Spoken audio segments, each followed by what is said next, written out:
twaje kubabarana na bene data. Ijambo ryawe riravuga ngo twishimane n'abishimye, tubabarane n'abababaye. Bene data barababaye, babajwe n'agahinda.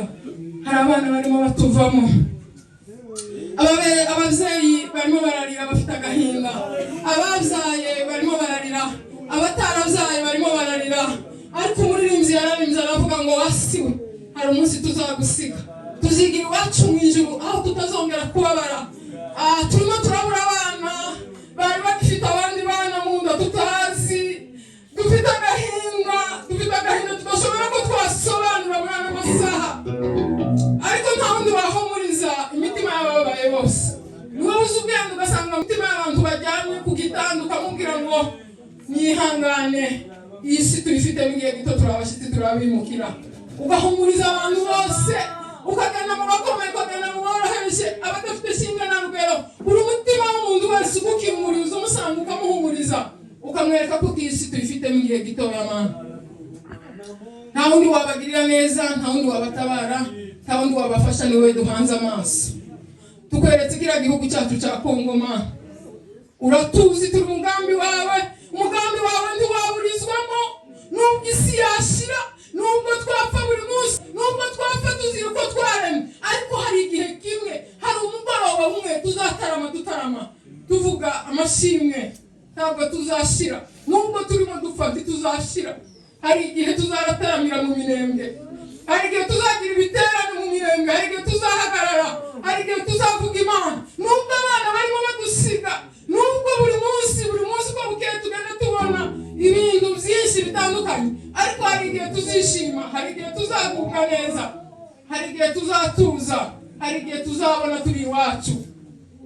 Kandi nyuma yo kuba muri ubuzima, nyuma yo kuba muri ino si, hari aho duteganyirizwe kuba. Hari igitondo cy'umuzuko, hari igitondo cy'abera, hari umunsi tuzishima iteka, tuzibagirwa ingorane zose twanyuzemo, tuzibagirwa ibibazo byose. Umuririmbyi aravuga ngo icyo ngukundira Ma, icyo ngukundira nukubera hose icyarimwe.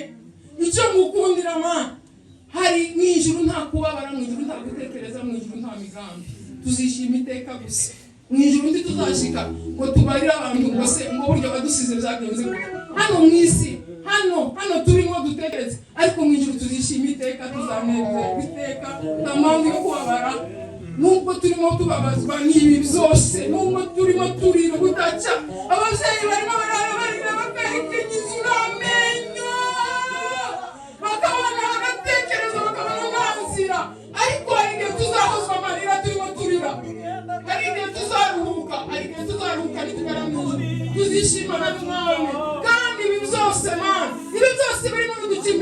wacu unaniwe ushoboye byose, ibi byose biri mu mugambi wawe. Kandi kunaniwe ufite imbaraga zo gufunga ibintu bikarangira tukavuga neza tukishima. Ariko ibi byose kugira ngo bitwigishe, kugira ngo tubare isi yacu, kugira ngo dutunge imitima y'ubwenge. Nta mpamvu nyinshi, nta mpamvu n'imwe yatuma tukuvaho. Twamaze kukumenya ko ari kumeze, twamaze kumenya imikorere yawe, tuzahora tugukunda igihe cyose, ntituzakuvaho, ntituzagutererana. Inzira zawe ni igihumbi kugira ngo tugirire neza. Turagutegereje, nta wundi duhanze amaso, n'ubu turacyagutegereje. Dutegereje ukuboko kwawe, dutegereje kubona ukuboko kwawe kuko uzigaragaza, tukakuvuga tukavuga ibigwi byawe. Dusabiye umugisha abantu bose bari aha, ababyumvishije, abazi, abaswa n'abatabazi, abumvisha inkuru, abahujwe hano no kugira ngo bahumurize bene data.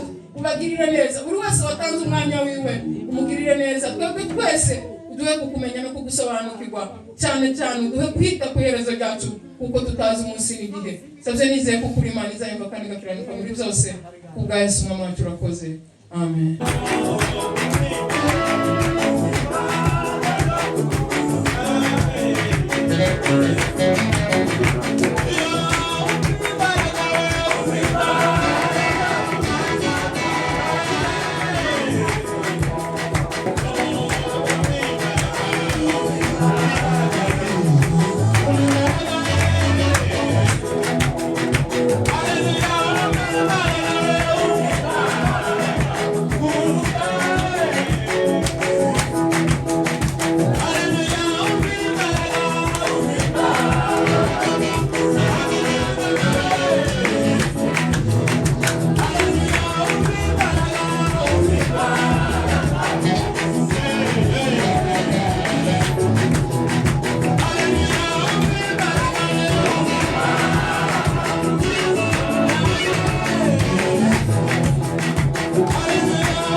ndetse n'umupfakazi tuzaba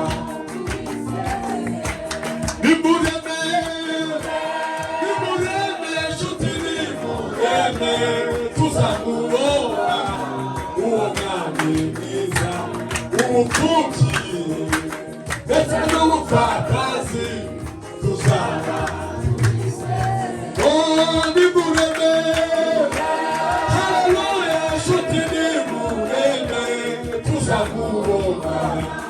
umwami mwiza ubupfubyi ndetse n'ubupfakazi tuzabisezerere. Haleluya! Mana wo kubahwa, Mana nyiri imitima yose n'ibihe, uri Imana utuzi twese, ibitubaho byose urabireba, urabizi. Niwe Mana ikomeza imitima y'ababaye, abarira bose. Ni igihe gito intambara zigashira, ni igihe gito umurabo ugacyahwa. Noneho nkarambika umutwe wawe muri rwa rubavu rwa Yesu. Turi mu bihe bikomeye, ibihe tutari kumenya uko twifata, ariko turabizi ko ari wowe uri hejuru ya byose. Ni wowe muyobozi, ni wowe uhumuriza, ni wowe tutaramanye, ni wowe ugera mu biriyo nk'ibi, ni wowe ugera mu mwijima wacuze hirya no hino. Ni wowe Mana iturwanirira, ukatuvuganira, ukaturenganura, ukatubabarira. Uri imbaraga, abicaye hano n'abari kure, utugeraho twese, utuzi twese. Reka muri iki gitaramo ukomeze kwigaragaza, ukomeze kwigaragaza. Wageze kwa Mariya na Marita wabera igisubizo, abantu barakumva, abantu ubuzima buragaruka. Uyu mwanya turaha kugira ngo uduhe kwizera kw'ejo hari isi y'ababaho. Uri umunyembaraga hejuru ya byose, uyoboye urupfu no kurucecekesha, no guhumuriza imitima ibaba, abarira bose niwo utanga ihumure. Uragera hano n'ahandi hose, abashobora gutarama n'abadatarama, abatabona uko bahura, ni wowe Mana. Uri Imana iri hose, uri Imana iri kumwe nawe.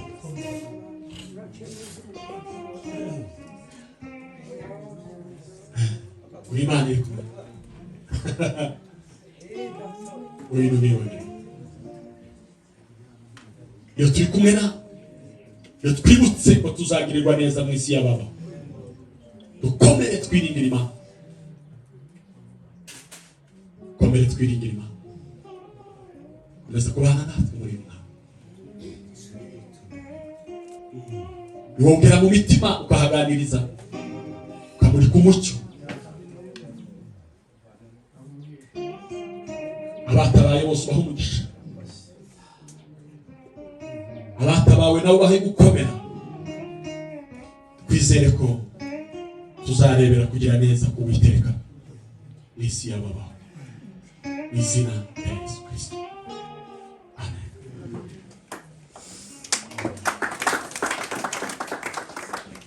Kongere ijambo ry'Imana amashi.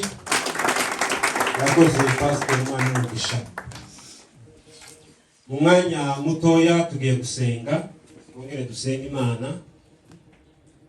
Tutarasenga turongera turirimbe. Haleluya.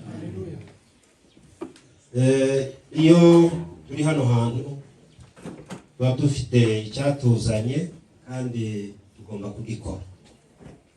Hari ijambo natekereje, Pastor ari kuvuga ijambo ry'Imana. Tekereza ijambo ryanditse muri Yobu. Kuko twatangiye tubivuga, n'umushumba amaze kubivuga, ntawe tuzahungira ibibazo. Ni ukuvuga ngo imibabaro, ingorane, ibi bintu byose bihari, hamwe n'ubuzima bidodeye hamwe, ntaho tuzabikika.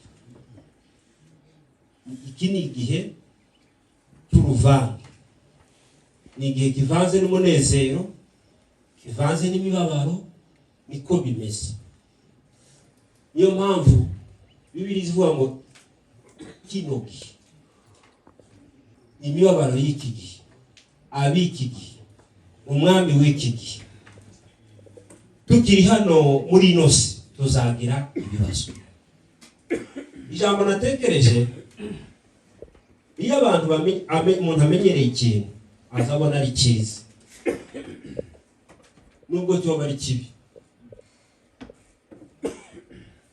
Ikintu kimwe twamenyereye tubona ari cyiza kandi ari kibi, gifite ubwiza bwacyo, ariko Bibiliya iragipfobya ikerekana ko nta ari ikintu cyoroheje, ariko twebwe tugakomeza kugikunda. Yobu aravuga ngo uruhu rwanjye nirumara kubona, uruhu rwanjye nirumara kubona, nzareba Imana yanjye n'amaso yanjye atarayumva. Yagaragaje ko uruhu rutarabora ntashobora kureba Imana. Bibiliya icyo ngikundira, ntizijya ruswa, ntizicya hirya, izivuga ikintu cyose mu izina ryacu. Bibiliya izivuga ngo uyu mubiri ni ibyatsi, nta byatsi biza bimara amezi 6. Ibyatsi niyo utabitwika, nyuma y'amezi 3 biza bikura bikuma, yarangiza bikabona. Uyu mubiri ni ibyatsi. Uyu mubiri ugereranywa n'indabyo, nta ndabyo ziza zirenza amezi 3. Ni amezi 3 indabyo zikagwa hasi, bakazikubura zari nziza barazitakaga zikava. Uyu mubiri aya ni amajambo yanditse muri Bibiliya. Bibiliya ikavuga ngo uyu mubiri dufite ugereranywa, hano bazakita ngo ni akaruri cyangwa se akaruri, ka kazu gatoya umuntu aza yubaka ategereje ko ushiramo ibintu ariko nyuma bikavamo kagasenya. Bibiliya ikavuga ngo ni tent, ni ingano, ni nk'akazu k'ihema bubatse gusa wazingazinze ariko kazava. Uyu mubiri ni nk'umuvu utemba, nta muvu utemba icyumweru, utemba imvura imaze kugwa, yarangiza kugwa ukava. Uyu mubiri ni nk'umukungugu, uyu mubiri ni nk'ibicu. Ibyo ni ibintu Bibiliya ivuga, ariko twebwe kubera kuko ariwo tuzi, Bibiliya ikatubwira ngo mu ijuru hari inzu y'inyumba, mu ijuru hariho imibiri idapfa, mu ijuru harimo imibiri itazabora, hari imibiri y'imbaraga, itikanga, idatemwa, itagwara, imibiri y'ubwiza, umubiri ngo Yesu yazukanye. Ntitwumve, turumva gutese, twamenyereye uyu nguyu. Uyu mubiri ugizwe n'ibyifuzo kandi ufite urugendo rwo kubora. Niyo umuntu hatogira umugambanira ngo amwice, nanone mwese murimo murireba uko wari uri nyuma y'imyaka 5 sikumeze. Ku mubiri wawe hari ibimenyetso bigaragaza ko umubiri ufite ahandi wawuje. Urimo, hari abantu bari beza barambutse, ariko kera batangiye kugira utundi tuntu, urarambura ugasiga amavuta bigakomera gusa. Ariko yo aravuga ngo uruhu rwanje nimara kubora. Haleluya. Uruhu rwanje nirumara kubora nibwo nzareba Imana n'amaso yanjye atarayo. Nukuvuga ngo mu bidukomeza, mu bituma tutaraba, nta kintu na kimwe kigaragara. Ibi bintu byose bigaragara uhereye kuri wewe, uri w'igihe gito, inzu yawe ni igihe gito, imisozi ni igihe